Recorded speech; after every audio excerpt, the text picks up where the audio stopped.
عامر خان سے میری ملاقات ہوئی، میں نے اس کو کوئی دین کی بات نہیں کی، صرف محبت تھی. اب تک اس کے میسج آتے کہ میں زندگی میں کسی سے متاثر نہیں ہوا، تم پہلے آدمی ہو جس سے میں متاثر ہوں. میں نے کوئی جادو کیا، صرف محبت.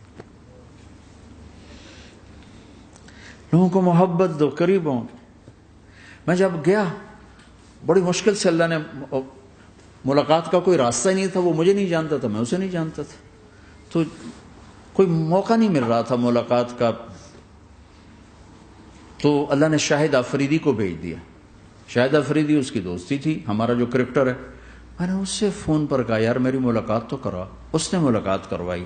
تو اس نے مجھے کہا آدھا گھنٹہ ہے، آدھا گھنٹہ. جب میں پہنچا میکسیمم پونا گھنٹہ. میں ٹھیک. میں گیا تو وہ سہما ہوا چہرہ کہ بھئی مولانا آ گیا، پتہ نہیں کیا کہیں گے، بھئی یہ تو کیا کر رہا ہے، تو حرام کر رہا ہے، ناچ رہا ہے، گا رہا ہے، توبہ کر، ابھی تیرے لیے دوزخ کا فیصلہ ہو جائے. پتہ نہیں کیا ہوا، وہ ڈرا ہوا سہما ہوا تھا. تو میرا ایک دور کالج لائف تھا.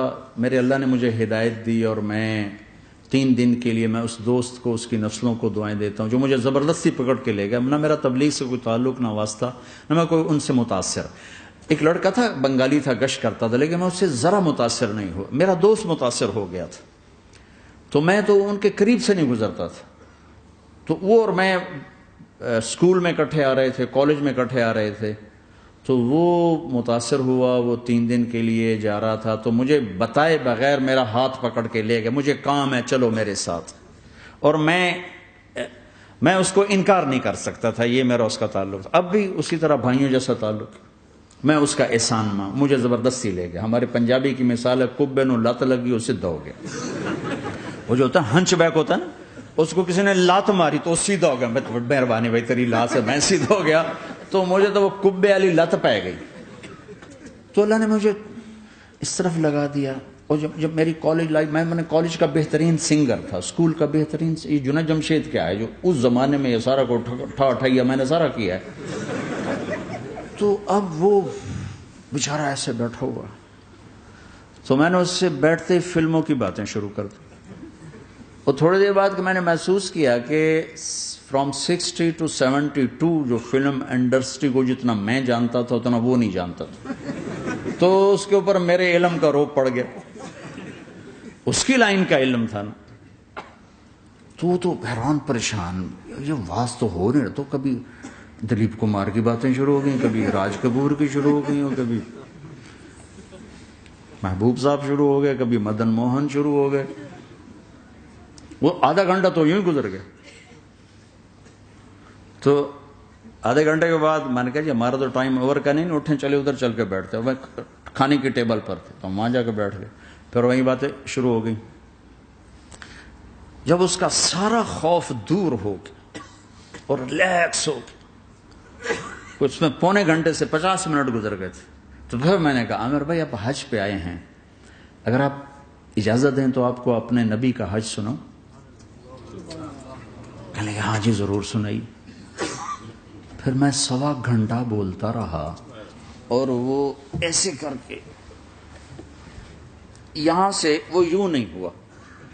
1.25 گھنٹہ ایسے بیٹھ کے یوں سنتا، ہلا نہیں اپنی جگہ سے. لوگ محبت کے بھوکے ہیں، تم فتوے دینا شروع کر دیتے. 2 گھنٹے کی ملاقات کے بعد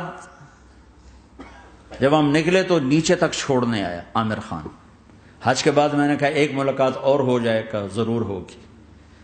پھر اس کا میسج آیا کہ میں مدینے چلا گیا ہوں، معذرت چاہتا ہوں. میں نے کہا میں مدینے آ جاؤں گا. میں مدینے پہلے ہو آیا تھا حج سے پہلے. تو اس نے کہا کہ آپ 14 تاریخ کو آ جائیں، 4 سے 6 کا ٹائم میں نے آپ کے لیے رکھا ہے. تو میں جنید اور ایک اور ساتھی ہم دوبارہ وہاں چلے گئے. 4 بجے 4:15 ہم اس کے ساتھ ہماری سٹنگ شروع ہوئی. 4:15 سے 10:15 تک 6 گھنٹے مسلسل. اور اس کے ماتھے پہ ذرا نشان نہیں آیا کہ میں بور ہو رہا ہوں. اور اس کے بعد ہم اٹھے، اس کا جی نہیں چاہ رہا تھا کہ ہم اٹھ کے چلے جائیں. محبت. پھر ایک امتحان پڑ گیا. میں اجتماع میں تھا رائمنڈ کے پچھلے سال. اس کا میسج آ گیا میری فلم تلاش آ رہی، اس کی کامیابی کی دعا کرو. بھائی اے چنگی بڑی. میں کہا اب کیا کروں؟ جواب دینا بھی ضروری، دعا بھی نہیں ہو سکتی، کیا کروں؟ تو جب وہ میسج آیا تو میرے سامنے کوئی 10-12 علماء بیٹھے تھے. میں نے کہا بھائی یہ میسج ہے، اس کا جواب. کہا جی یہ ہمارا فیلڈ نہیں تمہارا ہے، تو ہی جواب دے. میں سارا دن سوچتا رہا، مجھے کوئی جواب سمجھ میں نہیں آیا کہ جان بھی بچ جائے، جواب بھی چلا جائے. پھر اگلا دن بھی گزر گیا، مجھے کچھ سمجھ میں نہیں آیا. میں عصر کا وضو کر رہا تھا، ایک دم اللہ نے ایک مضمون دل میں ڈالا.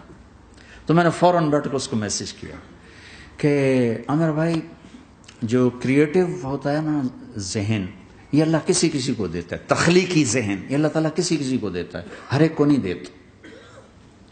اور یہ اللہ کی بہت بڑی عطا ہوتی ہے. اور میں نے تمہارے ساتھ جو وقت گزارا اس میں میں نے دیکھا کہ اللہ نے تمہیں تخلیقی ذہن دیا ہے، تم کریٹر ہو. اور جو لوگ اس ٹائپ کے ہوتے ہیں وہ کامیابی ناکامی کی پرواہ نہیں کرتے، وہ اپنے کام سے کام رکھتے ہیں. آپ کا بھائی تو فوراً اس کا میسج آیا، آپ ٹھیک کہہ رہے ہیں، آپ ٹھیک کہہ رہے ہیں. بات ہو گئی. پہ میں تھا ہانگ کانگ، میں نے وہاں سے اس کو میسج کیا. دیکھو کسی مصروف آدمی کو براہ راست فون نہ کیا کرو، میسج کیا کرو کہ میں آپ کو فون کر سکتا ہوں، چونکہ میں اس کا بہت ستایا ہوا، بہت ستایا. تو میں نے اسے میسج کیا کہ میں طارق جمیل ہانگ کانگ میں آپ کو فون کر سکتا ہوں، میں آپ کو فون کر سکتا ہوں. میں ہمیشہ اسے، اب بھی میرا فون پہ رابطہ ہے، میں پہلے اسے میسج دیتا ہوں میں آپ کو فون کر سکتا ہوں. اگر اس کا جواب نہ ہے پھر میں نہیں کرتا ہوں. کبھی وہ خود کر لیتا ہے، کبھی وہ میسج دے دیتا ہے کال کر لیں. تو تھوڑی دیر بعد اس کا فون آ گیا کیونکہ میں اس وقت دلی میں ہوں، کانفرنس میں تھا. تو میں نے آپ کا میسج دیکھا تھا، میں اٹھ کے باہر آ گیا ہوں، ابھی آپ سے بات کر کے پھر میں جاؤں گا. تو اسے باتیں کرتے کرتے کہنے لگا آپ کی دعا سے میری فلم کامیاب ہو گئی. میں کہا یا اللہ میں کوئی نہیں کی تھی تینوں.